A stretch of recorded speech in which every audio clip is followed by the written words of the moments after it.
हे राधे, जय श्री कृष्णा। मेरा नाम है अनुराधा। मेरे फर्स्ट ब्लॉग में आपका स्वागत करती हूँ। अगर आपको अच्छा लगे तो लाइक शेयर सब्सक्राइब अवश्य करें। ब्रह्म मुहूर्त में उठकर यह एक काम कर लिया तो समझ लीजिए जीवन को सफल बना दिया। भक्तों, क्या आपको पता है कि ब्रह्म मुहूर्त केवल एक समय नहीं है बल्कि संपूर्ण जीवन का सबसे गुण रहस्य है। क्या आपने कभी यह सोचा है कि ऋषि मुनि योगी और स्वयं भगवान विष्णु तक इस विशेष समय को इतना महत्वपूर्ण क्यों मानते थे? आज मैं आपको बताऊंगी, एक ऐसी दिव्य कथा सुनाने जा रही हूँ जिससे सुनने के बाद आपकी चेतना जागृत हो जाएगी, आपका मन एक नई ऊर्जा से भर जाएगा और आपके भीतर आत्म ज्ञान की लौ जल उठेगी। यह केवल एक कहानी नहीं है बल्कि ऐसा रहस्य है जिसे जानने के बाद आपका जीवन पहले जैसा नहीं रहेगा। आपने सुना होगा कि ब्रह्म मुहूर्त में जागने से बुद्धि प्रखर होती है, शरीर स्वस्थ रहता है और सफलता के द्वार खुलते हैं। लेकिन क्या आपने कभी यह सोचा है कि इस समय में ध्यान करने से आपको अपने पूर्व जन्मों की झलक भी मिल सकती है? क्या आपने यह कल्पना की है कि यदि आप इस रहस्य को समझ लें तो आप अपने भविष्य को भी देख सकते हैं और अपने भाग्य को स्वयं आकार दे सकते हैं? आज हम आपको एक ऐसी रहस्यमयी कथा सुनाने जा रहे हैं जिसमें एक राजा ने 7 रात्रियां लगातार ब्रह्म मुहूर्त में जाकर ऐसे दिव्य अनुभव किए जो साधारण मनुष्य के लिए असंभव प्रतीत होते हैं। यह एक साधारण कथा नहीं है बल्कि एक ऐसा रहस्य है जिसे स्वयं भगवान विष्णु ने नारद मुनि को बताया था। इसमें काल चक्र का भेद है, पूर्व जन्मों की गाथा है, मृत्यु का रहस्य है और यह परम सत्य छिपा है जिसे केवल कुछ गिने चुने ज्ञानी ही जान पाए हैं। यदि आप इस गाथा को ध्यानपूर्वक सुनेंगे तो आपको भी वह ज्ञान प्राप्त हो सकता है जो जीवन और मृत्यु के पार का है। लेकिन ध्यान रहे, यह कोई साधारण कथा नहीं है, यह जीवन को बदलने वाला एक दिव्य अनुभव है। इसलिए इसे अधूरा छोड़कर मत जाइए, इसे अंत तक सुनिए, क्योंकि अंत में आपको वह गुण ज्ञान मिलेगा जो हजारों ग्रंथों के अध्ययन के बाद भी दुर्लभ है। तो आइए इस दिव्य कथा की ओर बढ़ते हैं और जानते हैं ब्रह्म मुहूर्त का सबसे गहरा रहस्य। सत्यलोक का दिव्य वातावरण चारों ओर अपनी आभा बिखेर रहा था। देवता और ऋषियों के मधुर स्वर गूंज रहे थे। चारों ओर आनंद और शांति का साम्राज्य था। इसी पवित्र लोक में नारद मुनि अपनी मधुर वाणी बीड़ा के साथ भगवान विष्णु के समक्ष उपस्थित हुए।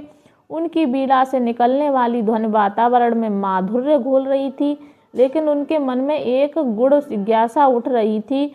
वे भक्ति भाव से भगवान विष्णु के चरणों में प्रणाम कर बोले, हे प्रभु, मैंने वेद पुराणों और शास्त्रों को गहन अध्ययन किया है, संसार के असंख्य स्थानों की यात्रा भी की है, लेकिन मैंने मन में एक प्रश्न बार बार उठता है कि जब मैं पृथ्वी लोक पर जाता हूँ तो वहाँ के मनुष्य में बहुत अंतर देखता हूँ। कुछ लोग अपार तेज से संपन्न होते हैं, उनका मन शांत रहता है, शरीर स्वस्थ होता है और बुद्धि अत्यंत प्रखर होती है।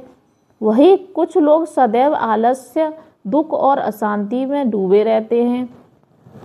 यह इतना बड़ा भेद क्यों है? क्या इसका कोई विशेष कारण है? क्या यह उनके जागरण के समय से संबंधित हो सकता है? क्या ऐसा कोई विशिष्ट समय है जब ब्राह्मण की दिव्य ऊर्जा मनुष्य के लिए सहज सुलभ हो जाती है? भगवान विष्णु नारद मुनि की बात सुनकर मंद मंद मुस्कुराए। उनके मुखमंडल पर दिव्य प्रकाश फैला हुआ था। वे बोले, हे नारद, तुमने अत्यंत गुण प्रसन्न किया है। यह अंतर साधारण नहीं बल्कि एक जीवन के गहरे रहस्यों से जुड़ा हुआ है। यह भेद ब्रह्म मुहूर्त में छिपा हुआ है। ब्रह्म मुहूर्त वह दिव्य समय है जब संपूर्ण ब्रह्मांड की सकारात्मक ऊर्जा पृथ्वी पर प्रभावित होती है। यह काल ऋषियों, देवताओं और सिद्ध पुरुषों के प्रिय समय है। इस मुहूर्त में जो जागता है वह ब्रह्मांड की दिव्यता को अपने भीतर समाहित कर सकता है। इस साधना और ध्यान अध्ययन करने से भक्ति का तन, मन और आत्म शुद्ध हो जाते हैं। नारद मुनि का हृदय यह सुनकर आनंदित हुआ, लेकिन उनके भीतर एक और जिज्ञासा उत्पन्न हुई। वे पुनः बोले, हे प्रभु, यदि ब्रह्म मुहूर्त इतना शक्तिशाली है तो क्या इसका संबंध केवल मानसिक और शारीरिक ऊर्जा से है, या यह भाग्य और आत्म के गूढ़ रहस्यों से भी जुड़ा है? क्या इस समय में साधना करके व्यक्ति अपने पूर्व जन्मों के ज्ञान को भी प्राप्त कर सकता है? भगवान विष्णु ने मुस्कुराकर कहा, हे नारद, यह केवल शरीर और मन का विषय नहीं है। ब्रह्म मुहूर्त आत्म के जागरण का समय है। इस समय यदि कोई व्यक्ति ध्यान में लीन होकर अपने चित्त को शुद्ध कर ले तो वह अपने पूर्व जन्मों की स्मृति प्राप्त कर सकता है।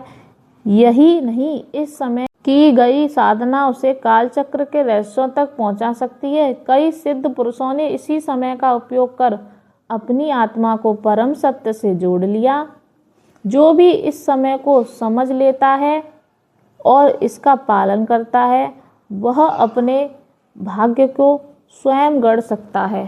तो भक्तों, क्या आप तैयार हैं इस दिव्य ज्ञान को अपनाने के लिए? यह ध्यान